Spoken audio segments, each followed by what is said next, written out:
Alright, so my name is Lou Studdert, and I am part of the Skylanders production team at Activision, working on Skylanders Trap Team. And so we're going to start the demo here with Food Fight. Eat this!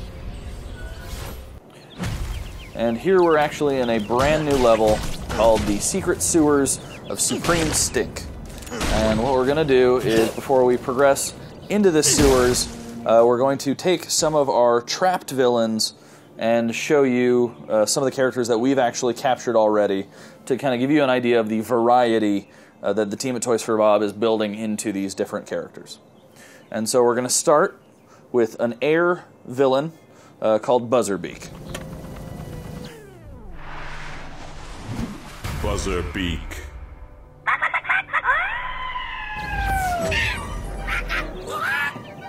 And so Buzzard Beak is a tiny little bird wearing a propeller hat, which he can use to attack. It also allows him to fly a little bit before slamming back down.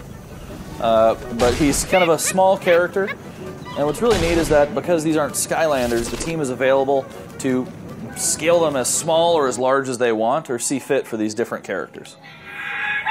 And I can switch back to my Skylander with the press of a button. And so now we're going to take you to another villain here. One that we've captured. This is a life villain. Broccoli Guy. Broccoli Guy rules! Who ordered the Broccoli Guy? And so this is Broccoli Guy. And Broccoli Guy is a life mage. And so in addition to attacking, one of the things that makes him really special is that he can place a healing glyph on the ground. And so when you switch back to your Skylander, or if you're playing in co-op, if you stand in this glyph, you'll actually get healed. It makes him a great, character to have as a support player. And so from Broccoli Guy, who's a pretty healthy character, gets that veggie side along with Food Fight here, we have a character who's a bit sweeter. We've got Yatta. Yatta. Who wants candy?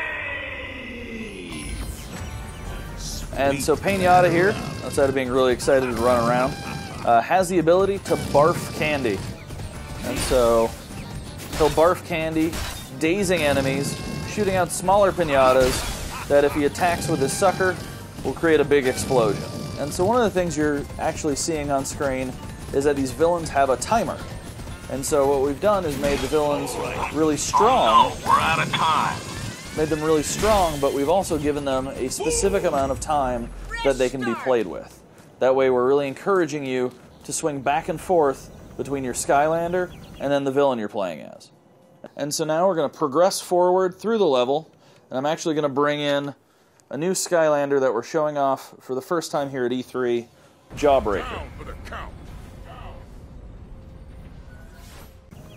And so this is Jawbreaker. He's one of our trap masters. Because he's a trap master, he has a traptanium weapon. This time they're actually his fists. And he'll use that to take out these hidden goo chompies here. But what's really cool about him is that he can energize himself. And so it's all about choosing when to ignite that spark, allowing him to move at double speed and also to attack faster as well. So now that that wall is destroyed, we're going to progress forward, take out some chompies along the way. But that spark I showed you is really cool because it also augments his moves. And so here, now that I'm energized, I'm going to use his downward attack to wipe out enemies. If I didn't have that, it would just be a normal ground pound. And so up here, you can see that there is a wall of goo blocking our path, and that we'll need to actually head to that platform with arrows on it to see how we can progress. And so if you're not following the arrows, nothing happens. But if you actually walk according to the arrows, like a faucet spigot, you'll actually turn off the goo coming from the pipes.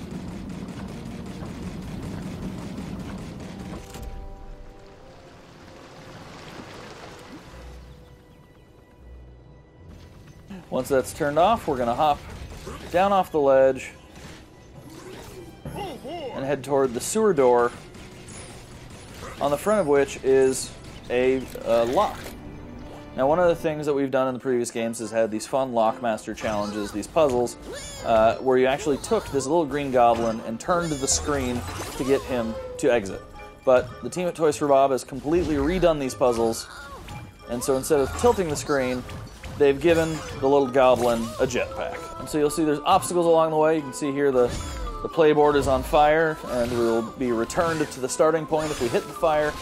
Luckily there's water here, and once we have the goblin coated in water, he can pass through the fire, allowing him to escape.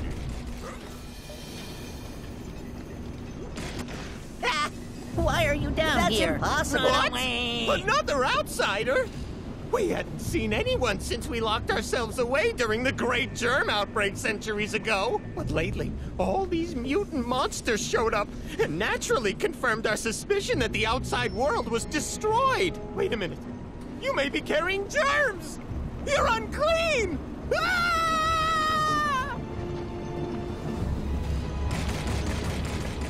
So as you just mentioned, we can see some villains and some monsters in the sewers.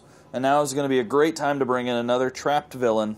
This time we're going to bring in an undead villain called Wolfgang, a rock and roll werewolf. Let there be rock! On with the show. And so you can really hear that musical change as we bring in Wolfgang.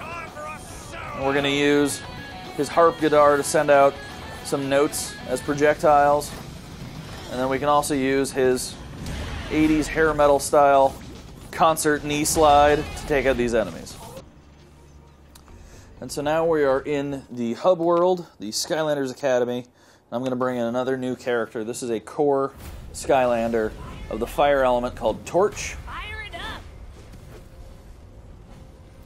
And we're going to use her to run around the Skylander Academy.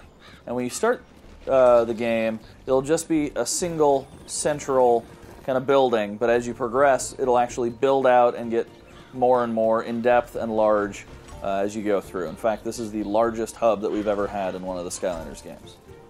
And at front and center is what we call the Villain Vault, where you'll actually go to in between levels to manage who you have equipped in your traps. Over here in the courtyard, we have Persephone, who you'll talk to upgrade your Skylanders. She also has a really cool tree house that you can explore. And then we'll enter inside, and as we walk by, you'll see those dice turn to our element that we're playing as. Pass by a number of characters that we can talk to along the way. You can see Auric there. He's manning his shop. We'll pass by Callie here. But as we get in, what I really want to show you is the game room. And the game room and all of its fun stuff has a brand new card game that we're showing off called Skystone Smash.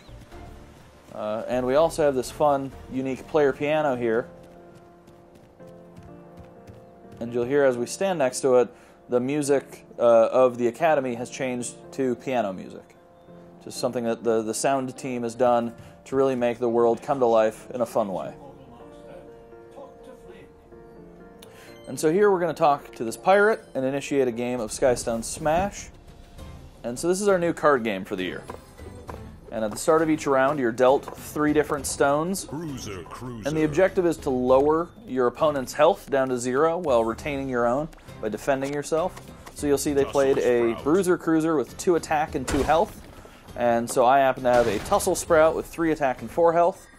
And so I'll be able to survive the encounter, but take out his stone. Well, I have the Chompy Mage. And you'll see, unlike our sheep here, the Chompy Mage actually has an additional spell where he'll give me +2 health. And so we'll play him down, give my character +2 health with that heart boost, and then I'm able to attack the opponent while also defending myself. And so that's just a quick look at Skylanders Trap Team. Some of the cool stuff we're showing, like the Secret Sewers of Supreme Stink and the Skystone Smash game in our Skylanders Academy. Thank you guys for listening.